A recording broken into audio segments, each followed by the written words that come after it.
Hi friends, this is Pastor Lucas Pin and this is our snack for the journey, and we are in the book of Esther, and I'd like to encourage you to subscribe to our channel and to share our channel and this message with other people. I hope you can understand, you can receive the word that God has for you even with an accent, and I hope God will bless you and touch your life with those meditations.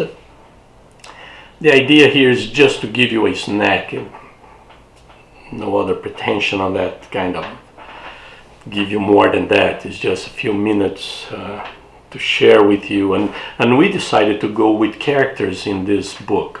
So we saw the king Ahasuero or Xerxes, and Haman or Hama, and today we're going to see one very interesting character, and I decided to put right in the middle of those all those two. We're going to see the king and the bad guy, and then we're going to see this character. And it's interesting because we're going to see God. That is the third character in this book. But it's interesting that the word God does not appear in this book at all. And some people in the past, they didn't want the book of Esther in the Bible because the word God was not in the book. It does not appear. And it's the only reference that we have is in the chapter 4, verse 16. Says, "Go gather together all the Jews who are in Susa, and fast for me. Do not eat or drink for 3 days, night or day. I and my maid will fast as you do. When this is done, I will go to the king, even though if it is against the law. If I perish, I perish." And this is a beautiful text at Esther, because Mordecai said, you have to do something. You are in a situation, in a place that you can do something for us. This guy here, he's planning to Haman he's planning to kill everybody. And you have to do something. And don't think that you're going to escape. If he keeps going in that direction, you're going to end up dead too, because they're going to find out that you are a Jewish, and he's going to kill you. So, but to go to the presence of the king you have to risk your life. You go there only when the king invites you.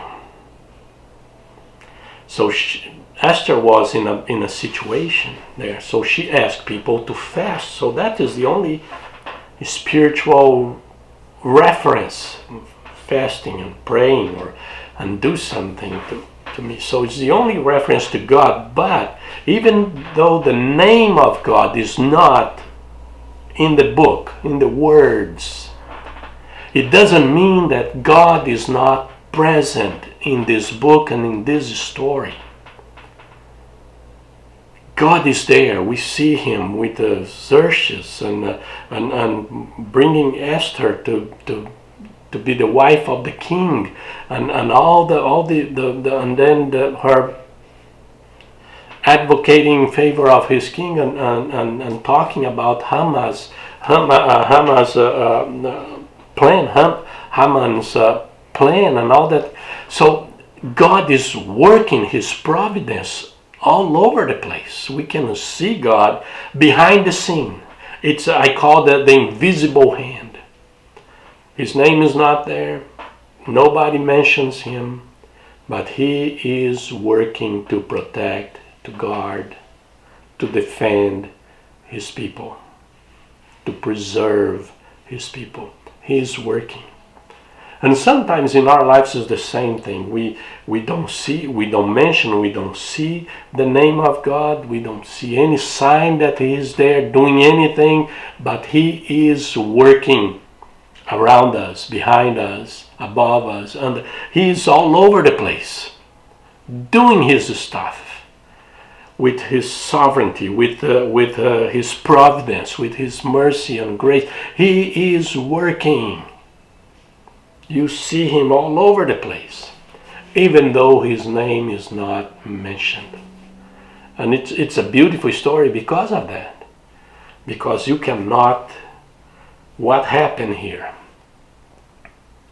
could not have happened without the hand of God in this whole story here. And sometimes you don't see that. You don't see God, you don't see his name, you don't mention, you don't do anything. But you know that, well, you know what, there's something going on here that is beyond my ability to understand. It is the hand of God, the invisible hand, working behind the scene to put things together, to protect you, to guard you. And it's a beautiful story for that. God is active in your favor because he is a good God, a gracious God. And this is a great snack for your journey. God bless you.